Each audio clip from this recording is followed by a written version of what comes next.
It's Monday, and you know what that means. Jersey First TV proudly brings to you the latest edition of Real Talk. And yes, I am New Jersey's premier award-winning journalist, Top 50 Latino, as voted on by the Latino Spirit Online magazine.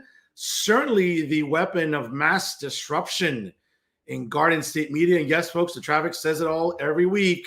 The people's choice and the people's voice. And of course, the most handsome face that runs the place. Yes, it is me, Fernando, Uribe. Happy Monday to you all, ladies and gentlemen, as we're wrapping up the month of September. Happy fall to everyone. Certainly my favorite time of year. The NFL resumes. Obviously, we'll be getting the NBA back in just a few weeks. And of course, Halloween is right around the corner. Folks, again, I appreciate you tuning in from wherever and however you may be doing so right here on Facebook Live via StreamYard, also on the Jersey First YouTube page, as well as LinkedIn, and also on all of our social media platforms. Speaking of which, ladies and gentlemen, I cannot say enough about how thankful I am to all of you that support Jersey First every single week. Make sure you like us on Facebook. Of course, Real Talk with Fernando Uribe and Jersey First. Don't forget to follow Jersey First on Instagram and Twitter, as well as my own Instagram and Twitter at the Fernando Zone. Of course, click that subscribe button on YouTube to get all the brand new content brought to you by Jersey First TV every single week. And of course, wherever you get your podcasts, whether it's Spotify or SoundCloud, download Jersey First and take it with you anywhere at any time, whether you're walking your dog, again, for some of my ex-students, walking back on campus, whatever it is you're doing, going to the gym, maybe visiting that annoying girlfriend or annoying mother-in-law. Hey, ladies and gentlemen, you need some entertainment and some education. Why not turn to Jersey First, available on all of our social media platforms? And ladies and gentlemen, I cannot say enough how proud I am to be on the dream team of Garden State Media. Yes, ladies and gentlemen, it is always Jersey First TV, educating and advocating for the people of New Jersey. Hey, brand new episodes of the incredible Nader Narrative premiere every Thursday, hosted by my dear friend, the amazing Elizabeth Nader. And of course, brand new episodes of the very interesting Bridging the Gap, hosted by AJ Malilo and Seema Rimbolo, also premiere on Thursdays. And of course, brand new episodes of Real Talk air live every Monday night. Folks, between now and Election Day, it's a jam-packed schedule. It's a stacked card, as they say in professional wrestling. A lot of great and very interesting guests, both left and right, elected officials, candidates, activists, everyone in between. You can always rely on Jersey First TV to bring you those exclusives you can't catch anywhere else in New Jersey media. Folks, you definitely want to stick around for final thoughts, because I'll have a lot to say about Matt Friedman and also about Jay Lasher. You don't want to miss out on that. But it is a double main event tonight, folks. We're covering the whole state here as election season really is just going. And it's heating up here in the Garden State. We're going to go all the way down to South Jersey, folks.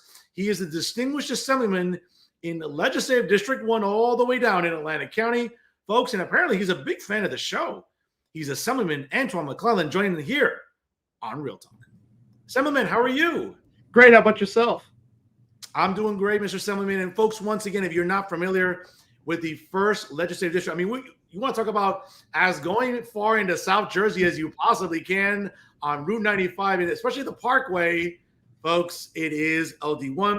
And Mr. Assemblyman, you can correct me at any time, but it covers multiple municipalities in Atlantic County, which include Corbin City, Estelle Manor City, Weymouth Township, and even Cape May County as well, which includes Avalon Borough, Cape May City, Cape May Point Borough, Dennis Township, Lower Township, Middle Township, North Wildwood City, Ocean City, Sea City, Stone Harbor Borough, Upper Township, West Cape May Borough, that's a mouthful, West Wildwood Borough, Wildwood City, Wildwood Crest Borough, and Woodbine Borough, as well as communities in Cumberland County as well, which include Bridgeton, Commercial Township, Down Township, Fairfield Township, Lawrence Township, Maurice Township, Millville City, and Vineland City. Did I miss anything, Mr. Assemblyman? You did not. You got them all. Okay. I wasn't sure, especially after redistricting, some of the, the LDs change a little bit, but it seems like LD1 is not the case. It's great to have you on here. And folks, if you just joined us again, click that share button. Sharing is caring here on Jersey First TV. Now, Mr. Assemblyman, November 7th is right around the corner. It is as lively an election season as I can remember. I know that people might say, well, it's not the sexiest of election seasons. It's only, all 120 legislative seats are up for grabs. Board of Ed meetings It's not a gubernatorial election year. It's not a presidential election year. House seats are up for grabs. Senate seats are U.S. Senate seats are up for grabs. But you know what? Municipal races, legislative races, and Board of Ed races, I would argue, are just as sexy as it comes in New Jersey politics. I think it's more important. These are your local elections that you need. These are the people that you touch, almost every day in your community. So that's why I would say school board, municipal, and your legislative races are more important, than just a governor's race or a presidential race or a state senate or a congressional race. These people affect the changes in your communities more so than a president or a governor or a senator or a congressman would or woman. And we'll get to the emperor. I'm sorry, Governor Murphy in a little bit, because I'm sure you'll have a lot to say about the emperor. I'm a big Star Wars fan, so when I think of the emperor, I think of Emperor Palpatine. Like, what's the difference when you look at Murphy and Emperor Palpatine? I mean, the only difference is Emperor Palpatine's a lot older, but maybe not by much. But in any event, Mr. Assemblyman, we know you mentioned something about this election season, and I would say that, and this gets me in trouble a lot with the NJGOP, but if there was ever a time, and to use a sort of a football term, American football term, the wind is at the backs of Republicans. I would argue in all 40 legislative districts. At least, where I live, in LD 33, it's as solidly blue as Windex. But I can't complain about my state senator. Brian Stack is a center left, working class Democrat. He's not the far left. He's outnumbered by the far left and all the woke Democrats that seem to sort of permeate in Trenton. I would argue that, especially in Central Jersey, down in South Jersey, LD4, up in the other district right along the shorelines, and even up in Bergen County, Mr. Assemblyman, I think Republicans have a chance to shave into that majority. There's a complete chance, and we've been working hard on the Assembly side and also the Senate side to make sure that we can get those numbers up where we can take the majority over and run the state properly. So it's important that we work in Legislative District 4 to get those 3 seats there. It's important that, in Legislative District 16 and 11 and 38, those are important districts that we need to, capitalize on and make sure that we get the proper people in so we can run the state properly, and change the fruition of what people think how the state should be governed. So it's very important that we get the majority. Oh, absolutely. Listen, I think it's possible within this cycle and also in 2025. We saw Republicans make some gains in 2021, sending 8 new assembly members to the state assembly. Obviously, what I would argue is the biggest political upset in my adult life, and that's Ed Durr in LD3, as he's also going for re-election once again this year. I would argue that Republicans have a chance to flip some Senate seats in Central and South Jersey, respectively, and certainly assembly seats all across the state. So I think it's really a very interesting time to be alive, I would say, in Jersey politics. But let's stick in your district here. The first legislative district, again, as I mentioned, a plethora of municipalities here, split between 3 counties. That's a lot of real estate, though, Mr. Assemblyman. What's the summer been like? Now the fall season, as the leaves are turning, the NFL is back, Halloween's around the corner. What's it been like for you and your running mates and your ticket when it comes to knocking on doors, going to food festivals, going to multicultural events when you're being approached all the time? Hey, what are you going to keep doing for me in the first legislative district? And your answer is? The best thing about the real South Jersey is that we're going to continue to work hard. The 3 of us, Senator Testa, Assemblyman Simonson, and myself, we're born and raised in our communities. And we understand what it takes, to live on the shore, which it represents Assemblyman Simonson in Lower Township and myself in Ocean City, and also, a little bit west in Vineland in Cumberland County, where Senator Testa is from. It's important that we protect our lifestyle. We make sure that when tourism's coming, those tourism tax dollars get back, to the real South Jersey here, so we can continue to promote our seasons. And we're not just a summer season down here. The shoulder seasons are very more important to us than just the summer season itself. Those 3 months continue to shrink as kids are in school longer or going back to school earlier with sports and things of that nature. But the businesses continue to prosper in September, October, November, and through January when we have our, Christmas festivals and things of that nature first of the year. So it's very important that we continue to protect our way of life down here. And that's what we continue to defend with Senator Testa, Assemblyman Simonson, and myself.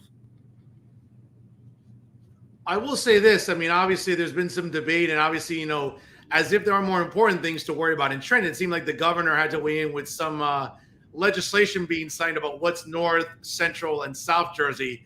Again, the usual ineffectual bureaucracy and trend, but more on that later. But let me ask you though, Mr. Assemblyman, when we talk about what you, Senator Testa, and your Assembly running mate have done, I mean, obviously there are issues permeating all throughout the state, whether it's infrastructure, property taxes, spending.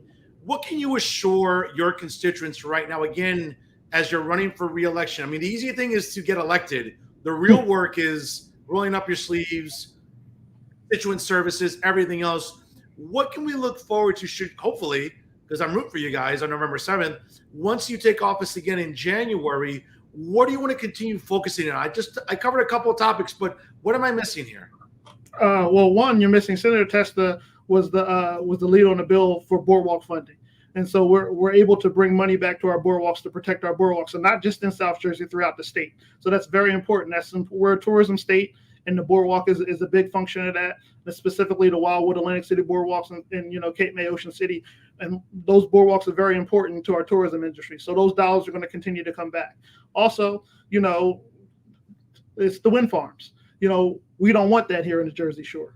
We're not looking to have any wind turbines coming through our Jersey shores. Nobody wants to see that as they're vacationing on the beach. So we want to continue to fight and try to protect, our beach and our bayfront communities, that they're not going to have to worry about wind farms when we have our guests coming in throughout the summer or even in the winter, because it's shown to be a de minimis effect when you're thinking about this whole green energy plan that the governor has, which really makes no sense. So if you really want to go green, wind turbines are not it. They're not recyclable. They're not doing anything besides causing people to get out and kill our marine life. And that's a whole nother issue. And so we want to make sure that we protect our marine life, protect our beaches and our bays, and also allow us to continue to prosper in tourism. And those are the most important things that we try to protect around here. And then, not as a back burner issue, but schools.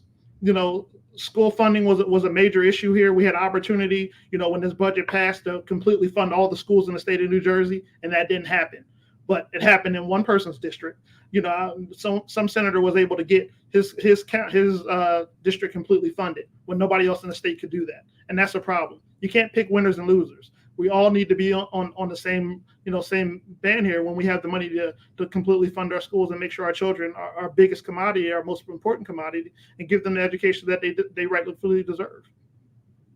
And we'll get to education in a moment. Obviously, that's right up my alley. It's something that's near and dear to my heart. But you mentioned something about wind turbines, and it's really interesting to me because come election season, though, Mr. Assemblyman, don't you see what's always funny are these endorsements, right, from these organizations, whether it's the useless NJEA or the AFT or the completely useless CWA. But what always captures my eye, especially during presidential election season, congressional races, and everything else, even gubernatorial races, always it's like these environmental organizations or animal rights groups, right, that always seem to endorse Democrats and always seem to endorse far-left causes. With the amount of whales and other sea life washing up on our shores dead, where is the Sierra Club?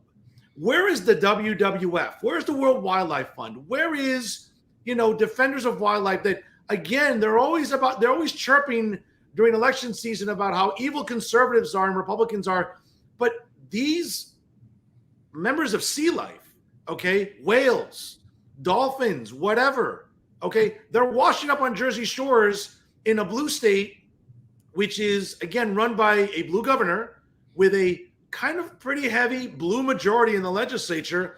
These people are nowhere to be found. It's like it seems like they disappear quicker than a virgin on prom night when it comes during this election season. And it's mind-boggling to me. Where are all the environmentalists concerned about wildlife and whales and dolphins that are washing up dead on our shores for these wind turbines? I'm baffled, Mr. Assemblyman. I'm completely baffled. And the amazing thing about it is they say that it's not the wind turbines or it's not the sonar testing that's causing these, mammals to wash up on the shores, but they can't give us a sufficient answer. And, when we try to go build roads or things of that nature, they're available because you might have to save a lizard or a turtle or something like that. But when hundreds of mammals are dying on our shores, they're just crickets. There's literally crickets. There's nothing being said. There's nothing being done, but continue to allow mammals just to wash up on the shores and have no real answer but to say it's not the sonar testing. but we can't explain why, but it's not the sonar testing. It's really funny about leftists in New Jersey, especially when it comes to science. Like, they're climatologists on one end, but it seems like they're biologists on another, when you can tell they never passed a biology course, right? Because we all know how many genders there are. Or we've taken, economics courses, which some of them haven't, and it shows. But Mr. Assemblyman, what's really frustrating, though, especially about the left, and again, we all know they're enabled by the liberal media here in New Jersey, all these useless outlets of supposed information, right, that are not, I think, giving Republicans their just due, especially in a climate where we know and again, not all Democrats, because, I don't like to paint with a broad brush. Again, a man, in my infinite wisdom, I'd like to at least be intellectually honest and say that, again, where I live in LD 33, my state senator, again, is a working class Democrat.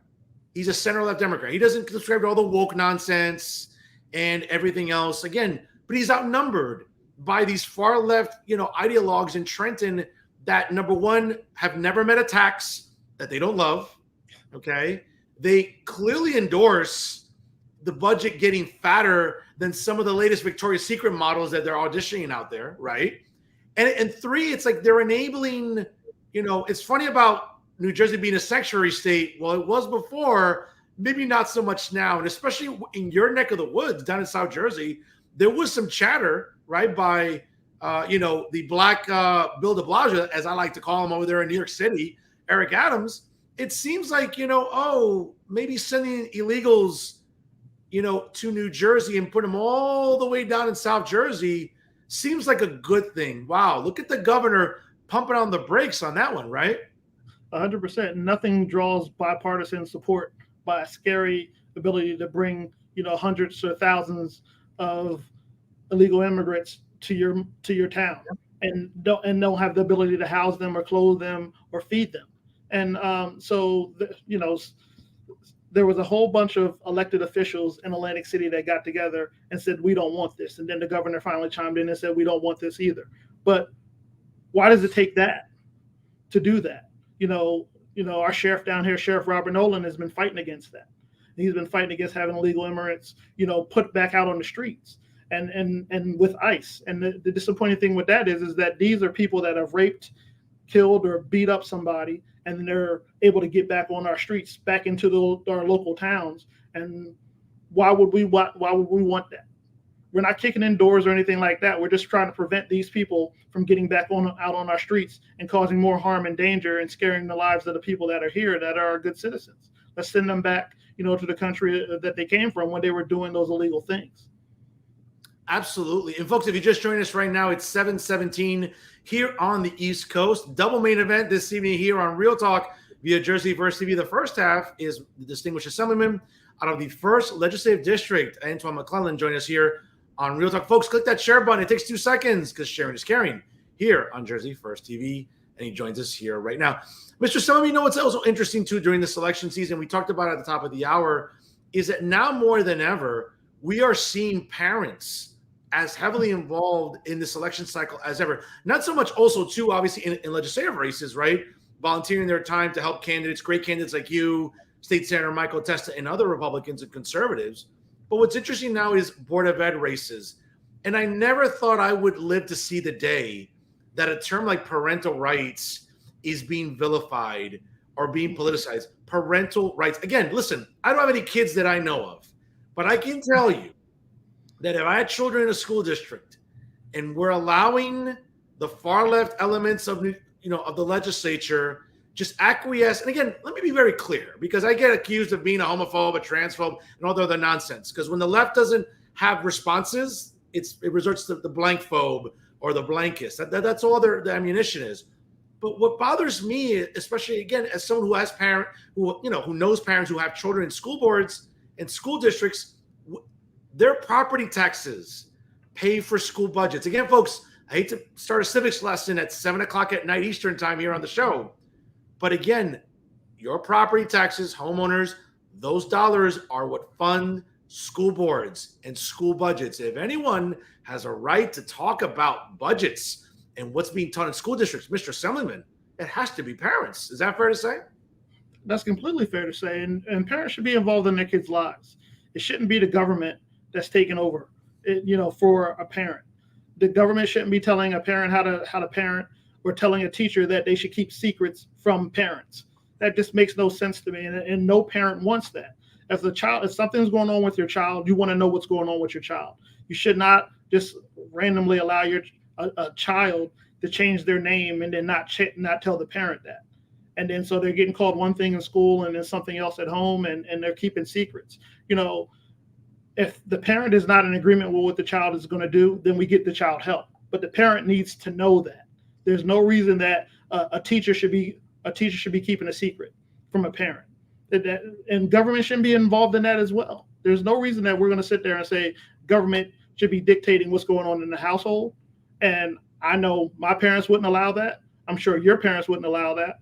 And I don't know what happened in your household as an elected official, but I'm not going to tell your parents how to parent you. And Mr. Senator, what's interesting is, when we talk about school structures, right? Like in a school, in elementary school, for example, I mean, you can't give your kid an aspirin without parental consent. You can't do a lot of things without parental consent. Now, all of a sudden, parental consent and parental rights are, that's bigotry.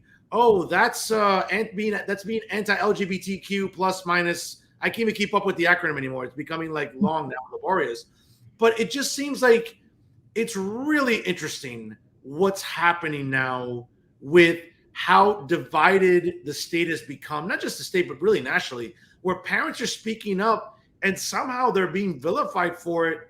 I think it's disgusting. It's terrible. I mean, your kid can't go on a field trip without signing a permission slip. That's right. Yep. How's the kid supposed to eat? You can send them to school and they can get maybe two meals, possibly, maybe a third, but that kid needs to come home. You have to buy the kid clothes, or you have to buy them a uniform. You can pay for all that, but you can't make any decisions on their physical or mental well-being without being, vilified by either a teacher or an elected official, which makes no sense. And we need to get out of that. We need to get back to allowing parents to parent and teachers to teach, and, legislators, elected officials to govern. Absolutely. Without creeping into doing certain things to try to cause more harm or overreach. And that key word is government overreach, should never be happening. Absolutely. And let me just ask you this, because as I mentioned before, during this election season, Republicans have some momentum.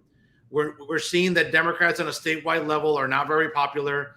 Again, just starting in Trenton, we know the budget, how irresponsible it is, the spending, acquiescing to illegals at every turn. As we all know, as I mentioned before, the liberal media in New Jersey, take your pick at whatever news site, aren't really holding far left ideologues in Trenton accountable. It's like, it seems like, pronouns are more important than property taxes. Like, if you check out any news site, that's the type of activism. That's not journalism. It's activism now by some of these journalists, right? Which, let's be honest, they're more propagandists now. But during this election season, I would argue that it's not just about messaging. We know what far left Democrats do wrong in Trenton, Mr. Assemblyman. But do you think that I mean this generically as candidates running as Republicans, do you think you're doing enough to reach out to the important demographics? Because, if we learned anything from the district, from redistricting and also from the census information, New Jersey, like the country itself, isn't getting whiter, it's not getting blacker, it's getting browner with people like me, Hispanics, Asians. These are the demographics, I would argue, that would shape possibly conservatives, because they grew up in traditional families, elements of conservatism, I think, permeating those families. Do you think you're doing enough to reach out to those demographics, especially during this election season when we know turnout is low, and that's what Democrats in Trenton are hoping for? No, I don't think we're doing enough as Republicans to get out there. I think there's a lot more that can be done. And it's not just with mailers or TV commercials. We got to get out and touch, and they need to hear our voices. And it can't just be, October to November or September to November. That has to happen year round. It has to be a year round thing to build the trust in the community, to build the trust within the elected official, to show that, I'm not just coming for your vote in November and then I'm going to disappear until it's time for me to run again. So I'm going to build that trust. I'm going to show you that I'm here every day of the week. I'm in your communities. I'm in the store shopping. I'm walking, on the boardwalks or in the parks or things of that nature. I'm at the soccer games, and we're out there having real discussions at a bar or a restaurant, watching sporting events and things of that nature, to have a real discussion and not just a political discussion. But you get to know me as a person. You get to know, what my family's like and how I feel as though the community should be benefiting from what I can do for you. And that can't just happen overnight, and that can't just happen in a 30-day window when you can send out a mailer that half the people really don't pay attention to, or you get that 30-second shot on a commercial or a newspaper ad. So there needs to be a bigger commitment to our communities to show that we're here to stay, and our ideals are not going to be to cost you and give you everything, but we're going to help you rise, and we're going to rise together. We're going to rise as a community. I think that's where we need to be at. Mr. Assemblyman, we're the most densely populated state in the country, but I mean, it seems that, where I live up here in LD 33 and down in LD 1, I mean, it's a whole different world. And it just seems like when I'm traveling down 95 in the Parkway collectively to travel different parts of the state, especially during election season, I get invited to events all the time, but it's a different world down there. So, of course, the issues that matter in LD 1 are going to be very different than LD 14 or LD 33 or LD 40. What would you say, again, during the spring and summer months that just passed and now in the fall, as you're knocking on doors, as you're phone banking along with volunteers and campaign workers and everything else, what are you hearing as probably the most pressing issues in Trenton right now? Again, we mentioned some of them a little bit, and I really don't want to engage in overkill, but what are you hearing really more than ever from residents saying, oh my God, you need to address A, B, and C? What sort of comes to your mind from your experience these last few months? Is he really going to take my gas stove? Do I really have to buy an electric car? Those certain things just don't resonate with certain people, and it shouldn't. Why are we going to force somebody to do something that they don't generally do? And why are we going to pretend that we're all green and we're trying to save the country and protect the ozone layer when you're not doing the things that you're telling other people to do? And you have to be real and be real with folks. And the real life people that work every day are concerned about that because they like their gas cars. They like their gas stoves. They don't want to be forced to do things that they don't want to do. We're supposed to be helping, our constituents and not causing them more harm or costing them more money for no apparent reason in 2035. Nobody's thinking about that. And it's funny about the governor who's so green and so about these policies, but he knows they're not going to take effect until he's way out of office, and hopefully he's in Italy in his little villa and staying there, hopefully. God help us if he comes back. But this is the thing, and people don't realize this. And I say this to my leftist colleagues all the time, and classmates from grad school, people who identify as left. Again, I don't have an issue with some progressive ideas, but the problem is it's like, they're well-intentioned where, your heart's in the right place. I say this all the time to all my leftist friends. Your heart's in the right place, but your head's up your ass. And I'll simply go with one thing about electric cars. I understand the importance about reducing our dependency on fossil fuels. But understands, again, folks, and the professor here doesn't want to be teaching class after hours, but understand that petroleum isn't just about refining it and making fuel for our vehicles, folks. Petroleum is used to produce a plethora of everyday items and products that we use on a daily basis. Okay? You don't believe me? Google it. You'll see it for yourself. Secondly, the understanding is that these electric cars, Mr. Assemblyman, they're still expensive. And for everybody that talks about, oh my God, look at Phil Murphy, the champion of the working class, and progressives are all about green policies and about work. No, you're not. Because understand so that the MSRP, the manufacturer suggested retail price on an electric vehicle at its minimum is still around $50,000 for a working class family or working poor family, which again makes up a good base of the Democrat Party. They can't afford that. So it's like cutting your nose to spite your face with these policies that we all know are going to bankrupt the base of the Democrat Party, which is what gets them elected. It's amazing to me how people fall for this. It's unreal. And how are families going to travel?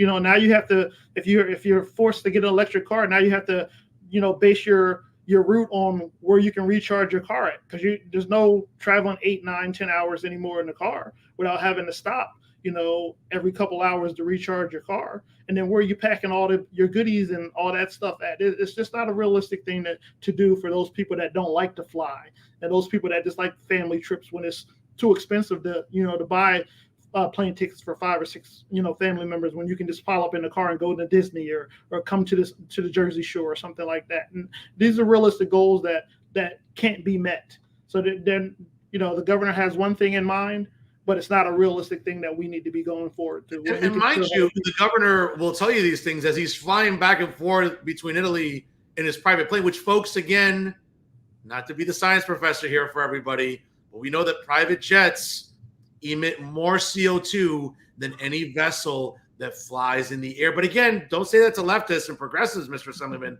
because again, God forbid we bring facts to the table. Yeah, let me know when you find an electric boat or electric plane, and then see how far you're traveling with that. And see you know what? You can keep an electric plane. I have no desire to worry about a plane being recharged. Okay, sorry, it's not the Transformers. It's not. Please. It boggles my mind about some of this. And also, too, and just sort of looking at some information here is, even if you purchase let's say you finance a vehicle, an electric vehicle, and eventually it's going to become yours. Folks, to replace a battery in an electric vehicle is going to cost you. Again, I'm not making these numbers up. They're easily accessible online. It's going to run you $25,000 to replace a battery in an electric vehicle. So not just only financing a vehicle for $50,000, but if that battery eventually over the mileage is going to cost you another $250,000. It's mind-boggling to me how leftists love being green, but the only green they're seeing is the green it's going to cost their constituents. It's really, really funny. Mr. Assemblyman, folks, it's 7:30 here on the East Coast. We're about to wrap up shortly here with our guest, our first half of our double main event here, the distinguished Assemblyman out of the 1st Legislative District, Antwan McClellan, join us here on Real Talk. Click that share button, folks. We have the second half of our double main event coming up in moments. He wants to go around for that. Mr. Assemblyman, before we let you go, it's interesting, we see you on the campaign trail. Best of luck to you, obviously, to you and your running mate, State Senator Attieh, and your assembly running mate. But let's get to know Antwan McClellan, the guy, because we know him as the assemblyman, the campaigner, the people's person. But let's talk about the people. Let's talk about you as a guy here. So let's a little quick Q&A here, and let's get to know Antwan McClellan, the guy. DC or Marvel? Marvel. Favorite Marvel character? Ooh, that's a tough one. I'm going to say the Incredible Hulk. Okay, mine's Deadpool. So okay, yeah, I'm looking forward to Deadpool 3. That's for sure. Whenever the writer's strike is over. Right. Red wine or white wine? Red wine. Okay. Any particular? Malbec, Merlot. Merlot. All right. Very nice. Giants, Jets, or Eagles? Oh, Eagles. Oh, God help us. Oh my God, unbelievable. Devils, Rangers, Islanders, or Flyers? Flyers. Oh my God, it was around. Well, folks, just a special breaking news here in preseason hockey. My Devils lead 3-0 over the Flyers right now. It's preseason, doesn't matter. We'll see you in the regular. Don't you worry. Yeah. Basketball, Knicks, Nets, or Sixers? Sixers. James Harden to cancer? Yes or no? 100% cancer. Okay. Very nice, very nice. Yankees, Mets, or Phillies? Oh, Phillies. It feels good to see the Yankees suffer, though. You know what? I'm sorry. Why I can't? What was that? What's that? 2009? That World Series? What was that? I'm sorry. About that. Last question here. Favorite American president? Ooh. I would say Bush Jr. Especially because of 9/11. Certainly, his leadership after the tragic terrorist events of 9/11. It's amazing. It's been over 20 years already. I can't believe how quickly time flies, Mr. Assemblyman. But before I let you go, again, I want to thank you for your time, Mr. Assemblyman. I think we've had a great conversation. Certainly, you've made quite the compelling case for your ticket, deserving re-election coming up on November the 7th. And folks, whether you vote in person, mail in, again, Democrats in Trenton are hoping for a low turnout, especially in Central South Jersey, along the Jersey Shore, where Republicans can flip some seats.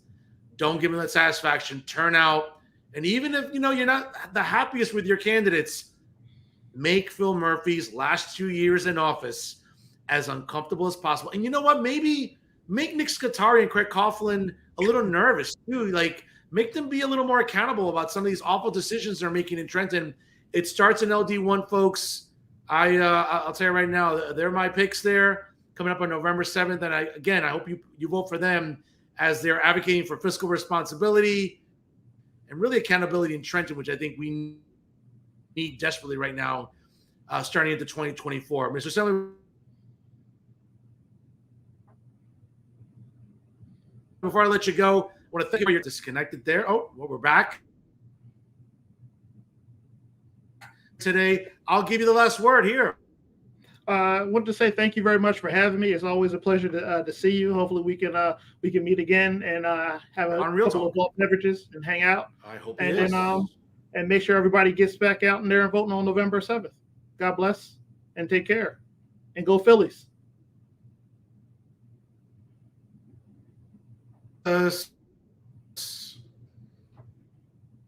Here? You got me? You hear me now? Mr. Summer, are you still with us? Yes, I'm there. Can you hear me? Oh, great. Again, my apologies. Verizon Fios is trash, and they just drive me crazy.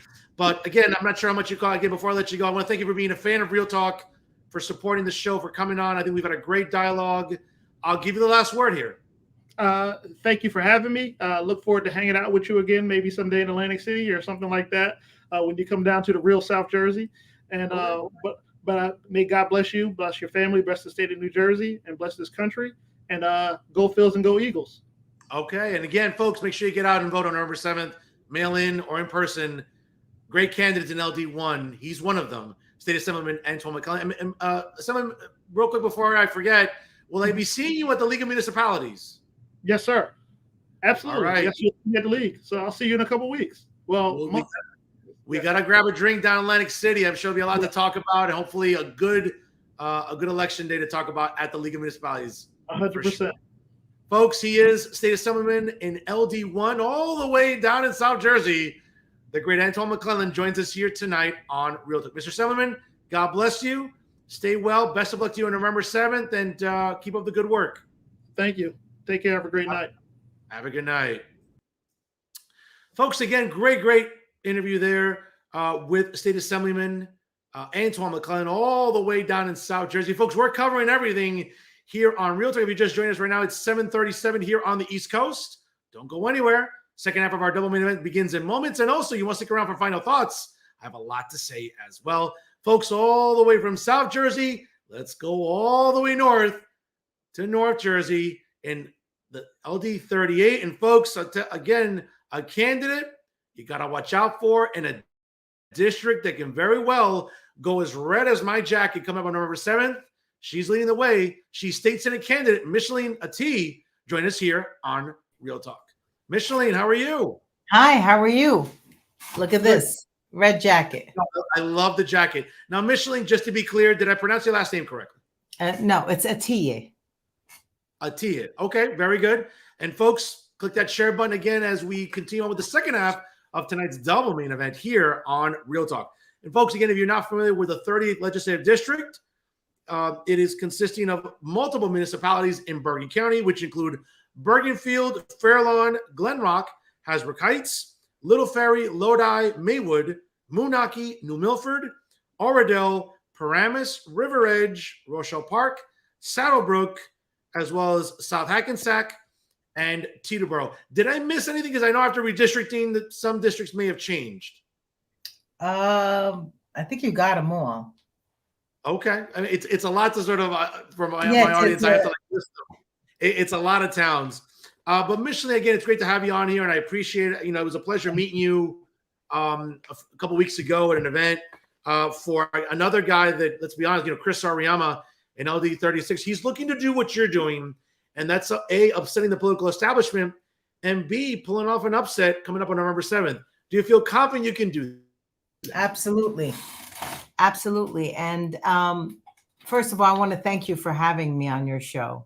And it was a pleasure meeting you as well. not only am I confident in flipping this over, this district, but I know that everyone that's running alongside with me is confident in this, because we're passionate about the issues at hand and what we're dealing with. So yes. So let me ask you this, because I'm sure how much you caught of my interview with Assemblyman McClellan earlier in the evening, but it's interesting because this is a season, and if you remember last week, a couple of weeks ago, when I was at Christian Oriama's event, I was invited to, I spoke to the crowd and I addressed them, and it was interesting because this is a season where Republicans in districts like in South Jersey, like LD4, in Central Jersey, especially also in North Jersey, LD36, LD38, where you are, there's a real chance for conservatives that believe in fiscal responsibility, that believe in parental rights, that believe in bringing transparency and accountability to Trenton. This is a season where Republicans can gain some seats in the state Senate and the state assembly. But, and again, this gets me in trouble with the NJGOP all the time. It just appears like, well, election seasons come and go, and like, Philly the Emperor, President. I'm sorry, Fernando, you're breaking up badly. Hoping for a lower turnout because that benefits them. Doing to empower people and really to encourage them. Hey, you got to vote in either by mail or vote in person coming up in November. I'm sorry, you broke up quite a bit. So if you could just repeat. I'm sorry, Micheline. Again, in a season where, Republicans have a chance to make some gains. Yes. And, we look at the ability to, hey, bring some accountability and transparency to Trent, to make Phil Murphy's last 2 years in office as uncomfortable as possible. And I get in trouble with the NJGOP all the time because it's like, well, maybe they're not doing enough. What do you say to people when it comes to, hey, Democrats in Trenton, especially the far left ones, they're banking, they're counting on this low turnout that normally happens during legislative races for them to retain power? What are you telling people when you're knocking on doors? Well, first of all, I'm listening to all the voters. So the people that we're knocking on the doors, and they're telling us the issues that they're having on a day-to-day basis. Just to go back a little bit, the NJGOP has been amazing in our district. And so I'm going to speak for myself. You have people like Senator Bucco and Assemblyman Leader DeMayo and Chairman Bob Hugan. They have been so supportive in helping us with the message, and they have just been amazing. And I am so grateful to them. So if in running a race, they have made this a positive experience for me. And I would like to add to that the two assembly candidates that are running with me, Gail Horton and Barry Wilkes, are the best candidates, running mates that I could expect to have. But getting back to the voters, it's very important that as we go along this campaign trail, that we listen to people. And that motivates me and my running mates into doing the things that's going to help them along the way. If we don't stop, listen, our mission is to enact everything that they're looking for, or at least what we can control. My goal is to unseat Lagana so I can make what they're looking for become reality. Thank you. All right. Let me ask you this, because I say this to candidates all the time. Yes. I've been doing this show for a few years now. I mean, clearly people run for office because they're not happy with the current representation. And I don't want to sort of take the low road here, but what exactly, Micheline, do the incumbents do poorly right now in Trenton as you see it? The incumbents, they've lost touch with the day-to-day, hardworking, tax-paying people that actually put them in their position. They actually seek the elite, just like the elitists, they would seek their own benefit, and they would do anything just to take that seat back. So they don't care for the actual voter as much, and it's self-serving to their own pocket rather than eliminating the waste that you were just talking about, the extra spending. I will go head on with anybody that I will challenge that's going to lower the wasteful spending within the state.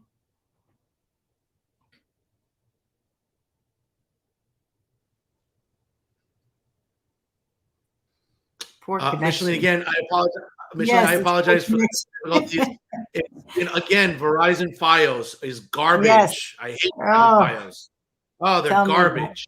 They really are garbage. Que basura, Verizon Fios. Basura. Basura. Complete basura. Basura. I could say Sí. more, but it's a family show. I'll just say que Yes, leave it as family. Verizon Fios is Familia put primero. See, absolutely. Folks, if you just joined us right now, it's 7:44 here on the East Coast. And our guest right now is the second half of tonight's double main event here. She is a candidate for the state Senate in LD 38. Micheline Attieh joined us here on Real Talk. Micheline, again, it's great to have you on here. Folks, click that share button, sharing this camera here on Jersey First TV. One of the things that really commands my attention during this election cycle, and I've talked about, I went to a recent parental rights rally a couple weeks ago, hosted by Moms for Liberty, the Bergen County chapter. And certainly, a shout out to all the great people there, as well as the New Jersey Project. But it would seem that in a season where, it's not a presidential election season yet, it's not a gubernatorial election season yet, no U.S. Senate seats are up for grabs, no House seats are up for grabs. But I would argue with this year in New Jersey, between municipal races, county commissioner races, Board of Ed races, and most importantly, all 120 legislative seats are up for grabs. I would argue this is where I would say parents, taxpayers should be as invested as possible, because these are the individuals that are making decisions on your lives, really on a daily basis. As I tell my students all the time, all politics is local, and I think this election really exemplifies that. Yes. So parental rights is one of my biggest issue. Let me just tell you a little story. So in 1976, the war broke out in Beirut, Lebanon, where I'm from. Mm-hmm. My parents, to keep us away from harm's way, they would take us to the mountains of Lebanon, because every time they heard a bomb coming down, or we heard it, my brother and I would question, what's happening. And my parents would tell us it's fireworks, because it's St. Joseph's Day, they named every saint in the book. So they took us up to the mountain, and we were safe. We had, plantations there. It was great. 1978, we were able to leave the country. So my parents, my brother and I, at the age of 8, I was 8 years old, we fled Lebanon, and we came not to any other country and not to any other state, but the best state, which is the state of New Jersey, and the best country. We moved into Patterson, and my parents worked hard. And, the whole purpose of this story is to let you know that my parents knew how important it is to keep us protected, and what to tell us to keep us out of harm's way in how much we can handle. When we talk about parental rights, there isn't one person in the world that could tell me they know better than their own children and what they can handle at what age. So am I big for giving back parental rights? Absolutely.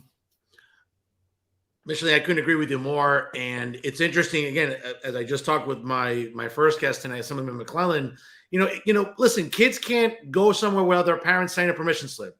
Kids can't be given a Tylenol or an aspirin inside of a school without parental consent.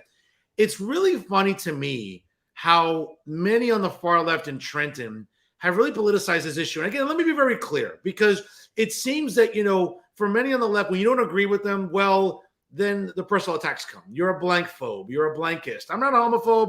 I'm not a transphobe. What I am not, well, really what I am, I would say, is someone who believes in standing up for parents and taxpayers and homeowners and everything else. And just because I'm not acquiescing or caving to the woke agenda in Trenton, because again, not every legislator is, far left. Again, case in point, where I live in the 33rd legislative district, my state senator is a working class Democrat. He's a center left guy. Okay. He believes in keeping property taxes down. He believes in being reasonable. He believes in being practical. He doesn't subscribe to a lot of the woke nonsense that some of his colleagues in the state Senate subscribe to, where again, they're coddling illegals, where somehow grown adults in the legislature remind us all the time they never took a biology course in high school. They never took an economics course. Somehow they're climatologists all of a sudden. Unfortunately, it's these far left Democrats that are ruining it really for the sort of the center left Democrats, which again, come November, they could be the sacrificial lambs in Central Jersey, South Jersey, and up in your neck of the woods in LD 38 and also LD 36, where there are a lot of establishment Democrats in those districts in LD 36, 38, Central and South Jersey that have been there forever. And how have they made their district better? No. Have they made their lives better and their pockets better? Certainly. I mean, I can't speak as to what goes on behind closed doors, but I could tell you your mayor is probably not getting the funding that he needs because he's, voting against Murphy. And that's a sad part. But I could tell you this, the voters, every voter that we speak to, even the Democrats, and we talk to them about the platform that I'm running for. They are all supportive of what I'm doing and what my running mates. Micheline, let me ask you, because Republicans have made some gains in the last year, voter registration wise. Now, Democrats still have that advantage, but come November, you have to win over independents. And I think you might have to win over some working class Democrats that are just unhappy.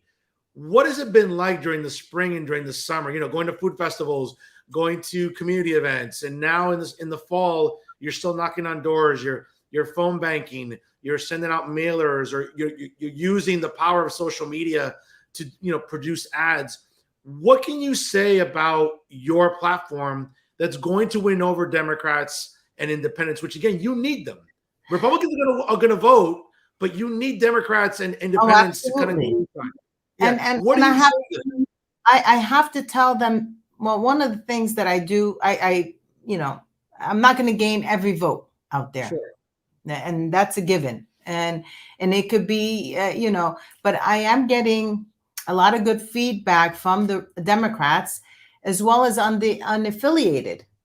And I've heard some things like, this is absurd, teaching kids sex ed, all I can tell you is I have a wonderful campaigning team, my campaign manager and everybody behind the scene. And they know exactly what they're doing. And I trust what they're doing. I'm a hard worker. I will, and I have to tell you this, that for every Democrat, Republican, and unaffiliated, that once I get into office, I promise I will be your voice and I will stay tuned and transparent with everything that is being done. Micheline, let me ask you this as well. Folks, by the way, it's 7:54 here on the East Coast. Second half of our double main event tonight. A state Senate candidate out of LD 38, Micheline Attieh, joins us here tonight on Real Talk via Jersey First TV.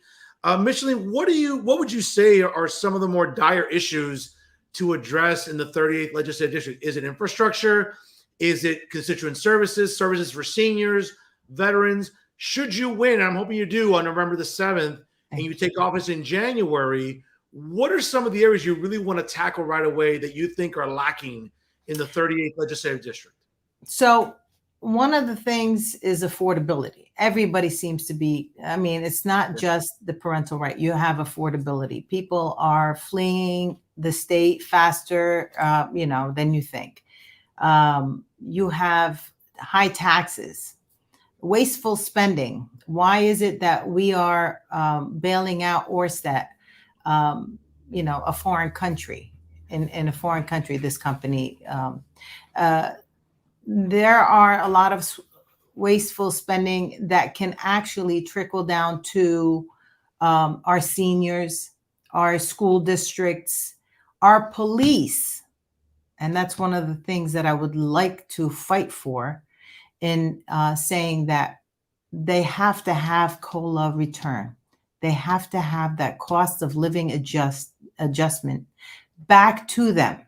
They deserve it. They protect us. They fight for us. They're on the streets. They put their lives, and not to take away from firefighters, all first responders. I am a big fan of the first responders. So school fundings. I mean, if you talk about school fundings, if you're teaching a certain curriculum, you're actually going to get more money than if you didn't nowadays. So I would be very just in saying that our wasteful spending should come straight down to our children, our voters, our taxpayers. So let me ask you this as well, because I know that getting back to parental rights, it seems that a lot of advocacy groups that are LGBTQ plus, minus the whole acronym, their advocacy groups keep sort of banging the drums that, parental rights is just another excuse to be anti-gay or anti-LGBT. I would argue that's not true, but it seems like that's the way the narrative is being played or being put forth. Obviously, it doesn't help that the liberal media in New Jersey enables them. But what do you say, again, when you're knocking on doors and talking to residents on the campaign trail, and someone might say, hey, Micheline, I get what you're saying about parental rights, but I have a gay cousin, or I have a lesbian aunt, or whatever, or I have a kid that maybe, I don't know, is gay. I love everybody. That's what I tell them. I was, I taught for years, all age groups, and I love everybody. And when I teach, I don't teach based on color, race, creed. I teach everybody, and I love everybody. So no, parental rights is very important for society. It's taking away, if parents don't have, and you understand this, Fernando, if we take away culture out of this, if you give the rights to the state to make decisions on behalf of our kids, you've just eliminated our culture, yours and mine and everybody else. We should be free to make decisions on how we want our children brought up. It's like our kids are like a tree, from the way you plant them from the beginning. As long as you teach them right, they will be correct, and they'll come correct for society. If not, they're always going to be leaning one way or the other. Fair enough. All fair points. Folks, it's 7:58 here on the East Coast. If you just joined us live, click that share button. It takes 2 seconds, because sharing is caring here on Jersey First TV. My guest right now, the second half of tonight's double main event, she is the state Senate candidate out of LD 38, Micheline Attieh. Did I say it correctly, or am I still? Attieh. Attieh. At the end of this, I'm hoping you get it right. I'll get it. I have faith in you, Fernando. Listen, I'll have to learn that name come on January when you take office. That's right. I'll have to do that. So I'll have to start practicing now. Micheline, let me ask you this, though. Yes. One of the things that's interesting during this campaign trail also is, again, I'm not sure how much you had a chance to check out my interview with the Assemblyman, but, the governor / emperor and the far left, climatologists in Trenton, it's interesting to me where, it's election season, and a lot of advocacy groups love to come out and make endorsements, right? Whether it's, useless organizations like the NGEA, CWA, AFT. We're seeing other advocacy groups. I've always seen during legislative elections that wildlife, environmental organizations are always coming out for Democrats, but in a season, in a climate where whales are washing up on our shores dead, dolphins are washing up dead. Where's the Sierra Club? Where's the World Wildlife Fund? Where are Defenders of Wildlife? Where are these organizations that are always so pro animals and pro wildlife and pro environment? Why aren't they coming out and saying, hey, we need to be holding people in Trenton accountable? Oh, and by the way, for over 20 years, the leadership in Trenton has been Democrats in the legislature. Why aren't these advocacy groups up in arms about dead whales and dead dolphins washing up on our shores when we know that wind turbines are garbage? You put it this way, wind turbines are basura like Verizon Fios. That's a correlation. That's right. That's basura. Basura. So what's the outrage? I agree with you on that topic because I my heart goes out for these poor mammals. And I am against the wind turbine because if this is the damaging, see, I used to work where we build cell towers. Not too different. They're all eyesores. In the case of cell towers, we have camouflage of trees, the antennas on buildings. You can't hide a wind turbine in the middle of the ocean, and that's not appropriate. As far as the endorsements, if there is someone to endorse this team, I gladly accept. If not, my endorsement will come from the voters November 7th. Oh, absolutely. Absolutely. I love the comments. I love the energy, Micheline. Before I let you go, though, one of the things I like to do with my guests all the time is just, you're running for state senate, you're a campaigner, you're trying to obviously win on November 7th, but I think it's important for my audience to get to know Micheline, the woman. So a little quick Q&A, and let's see how we do here, okay? Okay. Red wine or white wine? White wine. Ooh, okay. White Zinfandel, or what do you like specifically? Chardonnay. Okay, Chardonnay. Are you a brunch girl or a dinner girl? Dinner. Ooh, okay. Favorite meal or restaurant or cuisine? I like sushi. My mom goes crazy that I eat raw stuff, but I love sushi. Interesting. Are you a sports girl at all? Yes. Okay. Not heavily into it. I'm more of, I'd like to participate rather than being a spectator. Okay, fair enough. Giants or Jets? Giants. Okay, I'm sorry. Sorry to hear that. No, I'm kidding. Yankees or Mets? Yankees.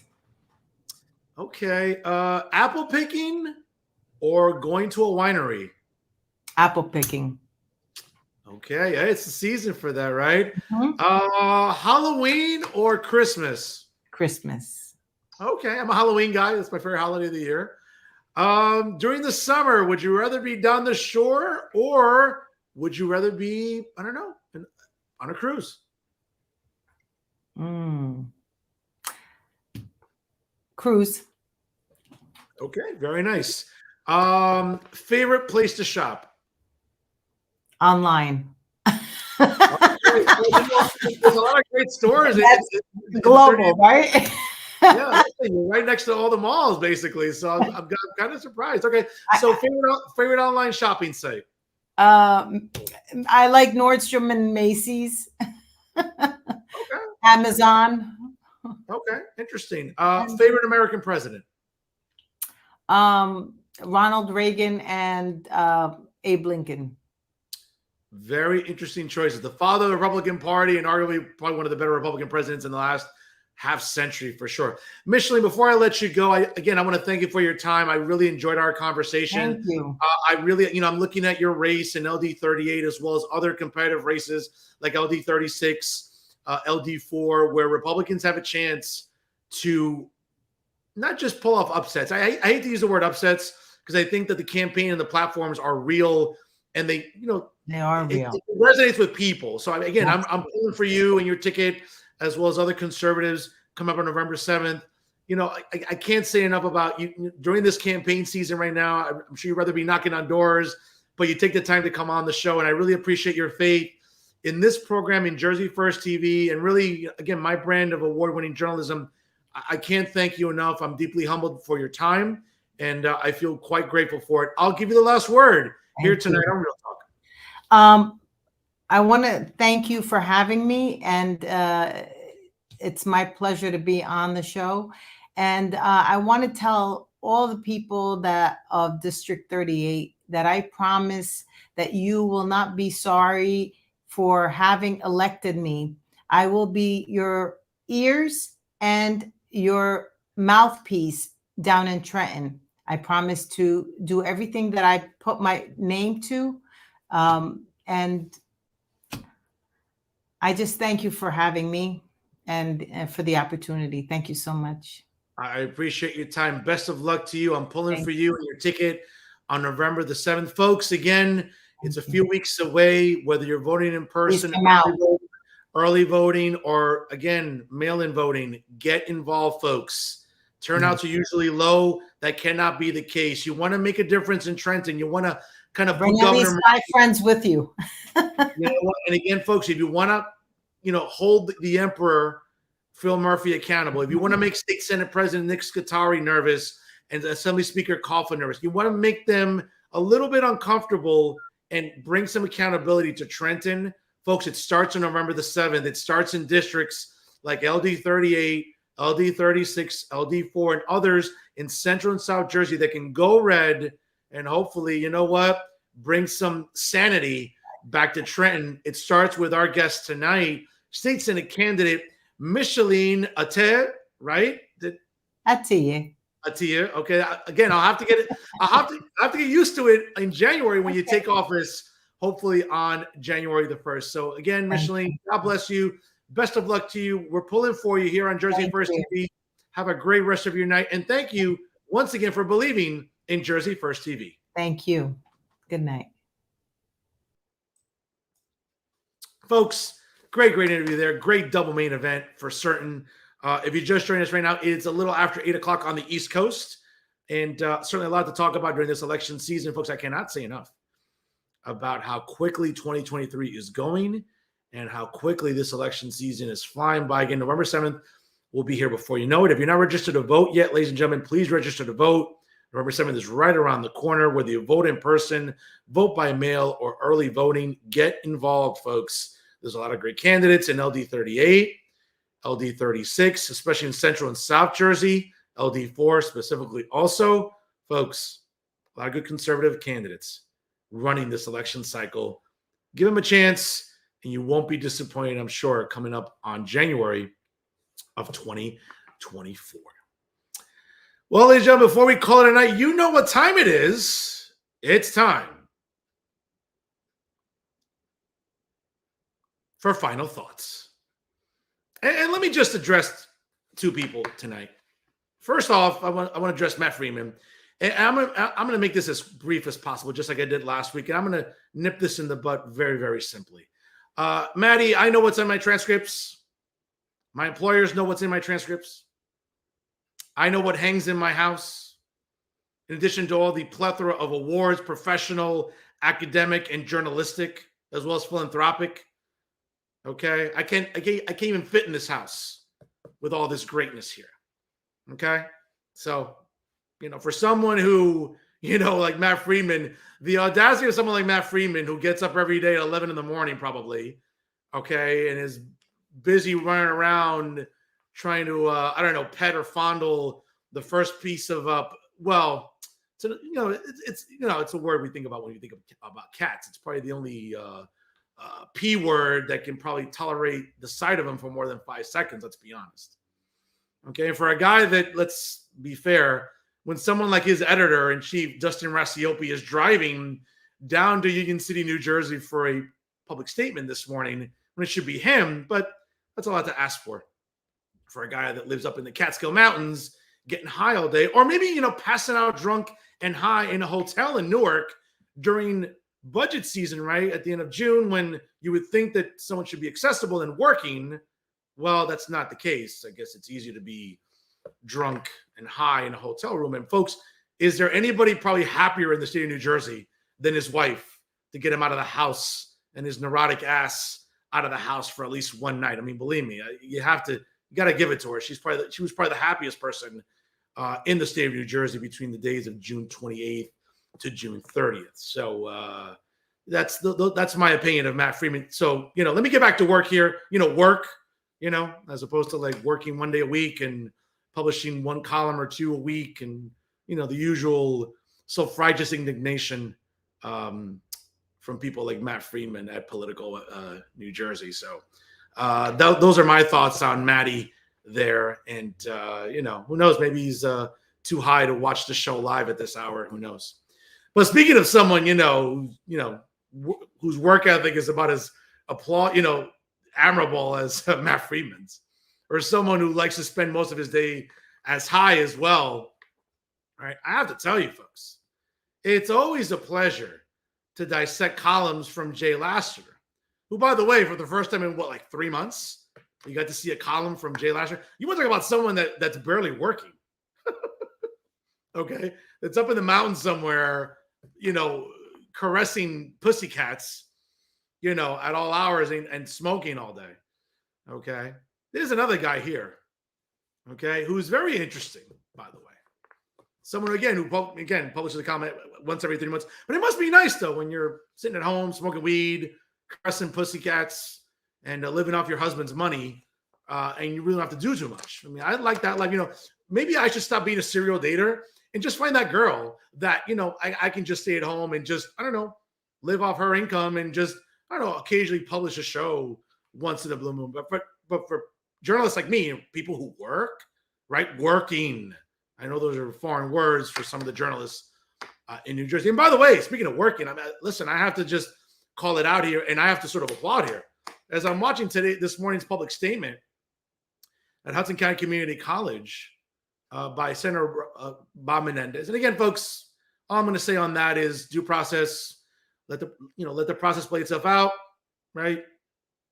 I mean, folks, one of the biggest components about our legal system and our justice system here is the presumption of innocence, right? Innocent until proven guilty. Well, that's how I feel. That's how I feel about anybody, whether it's Senator Bob Menendez or the 45th president. It's kind of interesting when people want to, go about due process and talk about, innocence before guilt. It's interesting when that's afforded to people, both on the right and the left. So that's all I'm going to say on that. But what's interesting is this morning watching the public statement by Senator Bob Menendez and seeing some people in the audience, I was really impressed. I mean, I saw Tom Moran out in the audience there. Wow, look at Tom Moran leaving his house, actually doing some physical work. I don't know, once every 3 months maybe.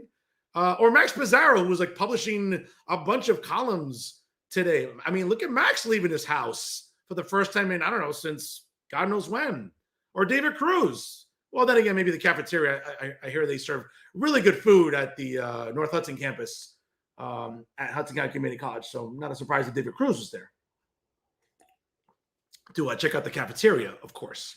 And leave his house in Jersey City, right? Or other journalists as well.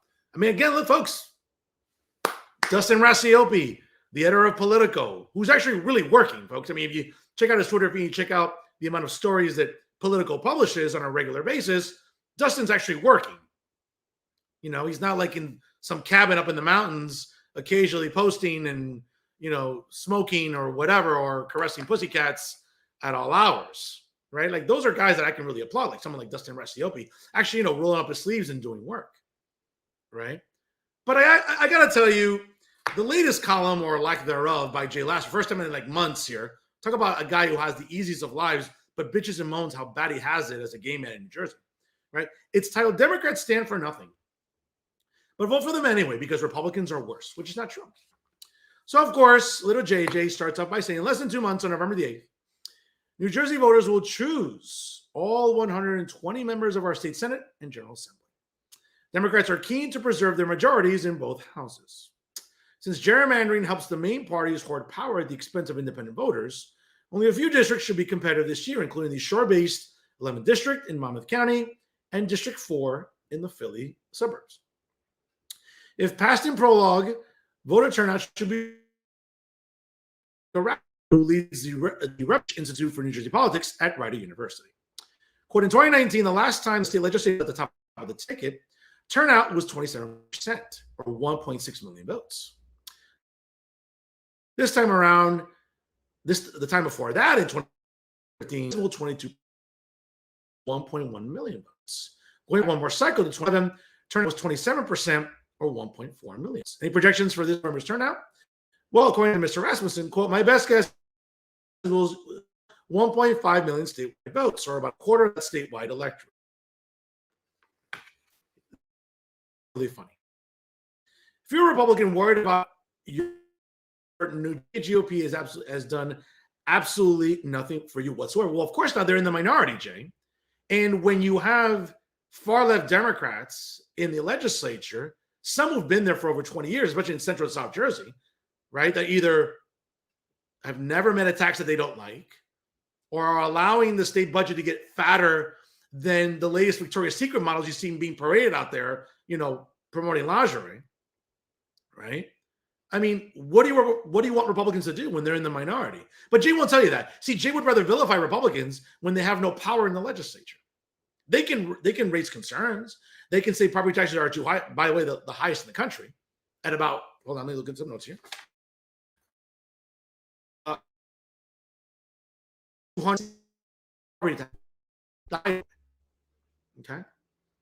From conservative stalwarts like Senator Mike Testa to moderates like State Senator Holly Schapese, it's all about culture wars, like banning or restricting books that they don't like. Though that's not true, Jay. It's about books that aren't always appropriate. Okay. I get it when you went to school, high school or elementary school, like, 60 years ago, right? Because, as a guy in your mid to late 70s, it's kind of hard for you to think back to when you were in elementary school. Again, that was 60 years ago. So you may not remember exactly what books were appropriate and what's not. You know damn well, Jay, what books we're talking about and what's inappropriate for children. But you'd rather, again, preach victimhood for your LGBTQ brethren, right? Including pretty much anything that depicts LGBT people. That's not true, Jay. Okay? Like you, Terrence McDonald, and other gay men in New Jersey, especially in media, love to preach victimhood of how bad you have it in New Jersey as gay men. What do you have it badly? How? Right? Like same-sex marriage is legal. That's not going anywhere. Right? That enables you to, again, be married, right? And sit at home and live off your husband's money. But no one's talking about that. Right? They're also fear-mongering about windmills of all things. In fact, the NJGOP isn't so desperate to preserve our dependence on fossil fuels, they're actually pretending to care about whales. Well, again, Jay understands something. And it's hard because, again, folks, when we think about Jay last year, we think about a guy that perpetually is always in this state, okay? That essentially is always, and by the way, I'm just going to have this on loop for the entire part of the rest of my monologue because it's important to keep in perspective who these comments are coming from. A perpetual pothead like Jay Lassiter. Okay. Now, this is the thing. Okay. I talked about with my guest tonight. What Jay doesn't want to tell you, right, is really, if everything's okay, I'm curious because when it comes to wildlife and dolphins washing up on shores and whales, I'm really curious why left-leaning and left-wing organizations like the Sierra Club, the WWF, the Friends of Wildlife are more up in arms. I'm really surprised. I'm really surprised why they're staying out of any endorsements because during election season, especially legislative races in New Jersey, you always see these advocacy groups, never mind the useless public sector unions, right? Like the NJEA, the AFT, CW, all useless union memberships. We can expect them to endorse far left nonsense in Trenton, but shouldn't the absence of the Sierra Club, Defenders of Wildlife, and other wildlife organizations. The idea that they're not even expressing an interest in legislative races or endorsements should tell you something. But Jay doesn't want you to know that. Okay? Let me share an anecdote about why the GOP's sudden concern for whales is bonkers. My late father is super conservative. He and Mike Testa would have been besties. But despite his love of Reagan and Trump and guns, my dad was proud of my mostly liberal activism to legalize gay marriage and weed. We were close, and Dad never missed an opportunity to make, quote, a save the whales joke to tease me. Basically, saving the whales was a derisive conservative catch-all for anything they might nowadays describe as woke. And now we're supposed to pretend the NJGOP is devoted to saving the whales? The irony. Again, the idea that wind turbines are a healthy structure to have out in our ocean, that's just not the case. But you'd rather blatantly lie to your readers and say, well, you know, Republicans don't care about that. Yeah, they do, because they're the only ones raising the whales and other mammals washing up on our shores. Again, but that will require you to put the bong down, because that's what you live on, and look at this issue objectively. Again, that's a lot to ask for someone that lives perpetually high like Jay Lassiter. Okay? I'm not going to bother reading the rest of this nonsense. But all you have to know about Jay Lassiter's political IQ here, again, folks, this is the guy telling you who to vote for during this election season. When, again, you can go, all right, you can go on last year's election season. Who did someone like Jay Lassiter endorse? A mummy. Guy who looks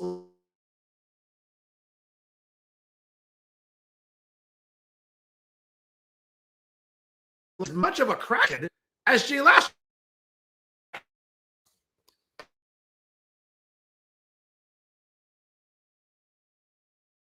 Jay was only campaigning for, saying that, oh,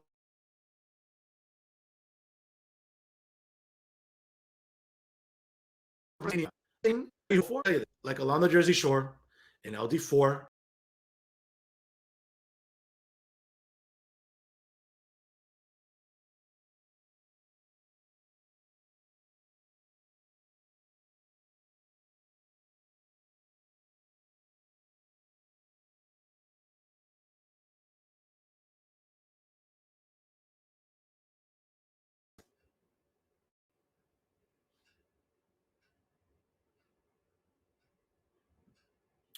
Folks, we're going to have to. Okay, trying to.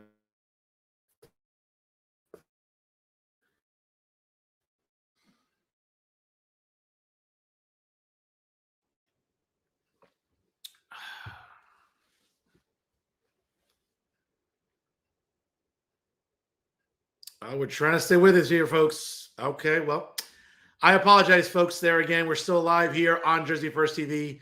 Again, you know, Rising Files, que basura.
Folks, my apologies there.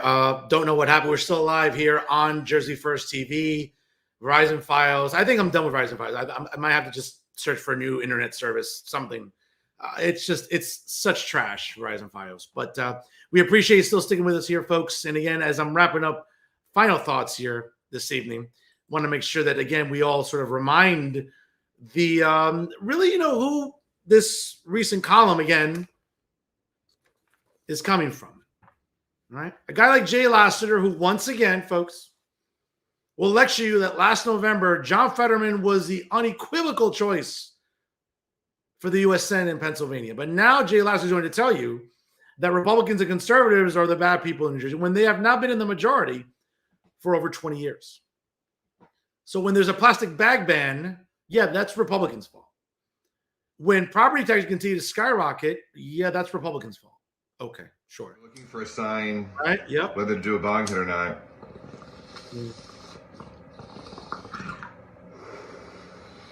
This is definitely your sign. Happy Friday. I mean, folks, again, this is who we're relying on for political discourse. This is who you're relying on for advice as to who to vote for this election season, right? Where a budget in New Jersey has gotten fatter than some of the women we've seen in Victoria's Secret commercials, right? But that's Republicans' fault. Okay. Sure, Jay. Okay. Again, folks, when you spend 3/4 of your adult life smoking as much marijuana as Jay Lassiter, clearly brain cells are dying. That's the case. And for a guy that endorsed a mummy, a walking mummy, all right, a vagabond that walked into the chambers of the United States Senate last week, folks, you would think this guy was homeless. Okay? But these are the type of people that Jay Lassiter would endorse. Think long and hard, folks, before you come to the ballot box on November 7th. Okay? When you're voting. In South Jersey, Central Jersey. Again, people who thought a plastic bag ban was okay. People who think that somehow certain curriculum is okay. And when parents object to it, oh, they're racist, or they're bigots, or they're homophobes or transphobes. No, folks, that's not the case. That's not the case at all. But that's who Jay Lassiter would like you to believe are the problem. No, it's people like Jay. And for someone like Jay, again, and let me say this to you, little JJ, whether you're calling me out on Twitter or anything else, I'm going to continue talking 24/7 about whoever I want to talk to. As a matter of fact, I'll keep doing it 365 days a year. As a matter of fact, next year, since it's a leap year, I'll continue doing it 366 days a year. Okay? That's how much I believe in talking about him or anybody else. Okay? And for someone like Jay Lassiter, who lives perpetually high, to lecture us about who to vote for in November, this is a guy who bitches and moans about the party that he's so active in. Jay, for someone that bitches and moans, as you know what, you should have been Latina. You probably were Latina in a previous life. Because my God, bro, do you bitch and moan? It's almost like you're almost in competition. You're like ¿Quién jode más, Latinas or you with your bitching and moaning? I can't think of it. I mean, it's like neck and neck, folks. Like right there, neck and neck right there.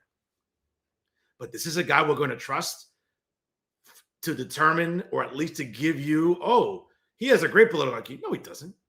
For a guy as high as much as Jay Lassiter is, folks, not a lot of critical thinking is coming from there. And you shouldn't trust that coming up in November.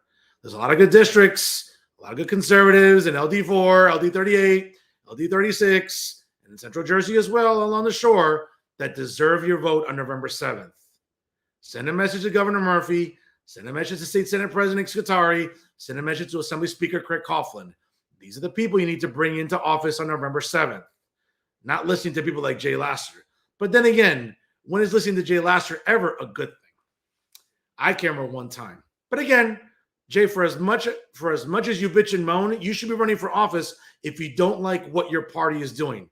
But sitting at home, caressing pussycats, living off your husband's money, and just perpetual bitching and moaning, that's not going to get it done, Jay.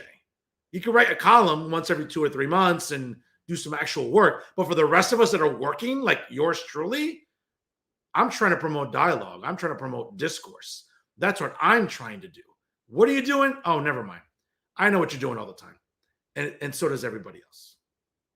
Think about it, folks. When you go vote in November, whether in person, early voting, or vote by mail, think about a lot of these establishment politicians in Central Jersey, South Jersey, LD4, 38, and 36 that have done nothing but a disservice to New Jerseyans.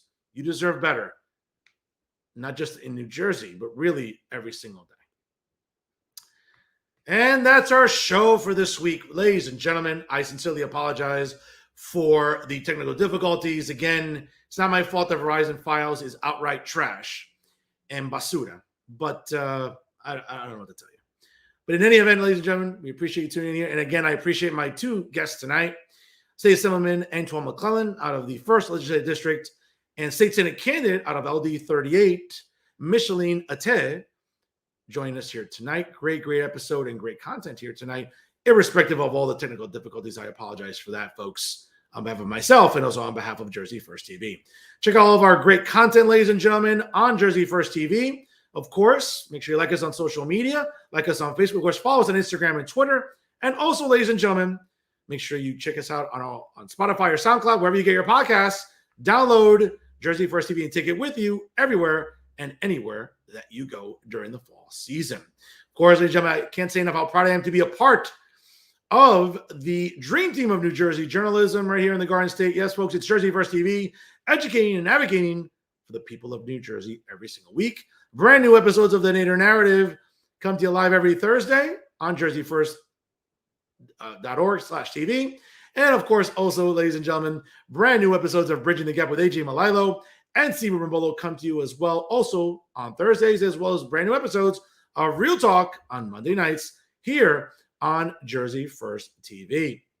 Always remember, ladies and gentlemen, if it's unbiased, unfiltered, and unafraid, it's always Real Talk right here with Jersey First TV. I am New Jersey's premier award-winning journalist, top 50 Latino as voted on by the Latino Spirit Online magazine, certainly the weapon of mass disruption in Garden State media. Of course, the traffic speaks for itself, being the people's choice and the people's voice, and of course, the most handsome face that runs the place. Yes, it is me, Fernando Uribe. Folks, enjoy the rest of September. We'll see you next Monday night here as we begin the month of October and election season continues to heat up here in the Garden State. Great guests coming up for the rest of the election season here. We appreciate you tuning in here. Folks, please party responsibly. Always remember, if you can't be good, be bad, baby. Thank you so much for watching tonight, ladies and gentlemen, and thanks for stopping by.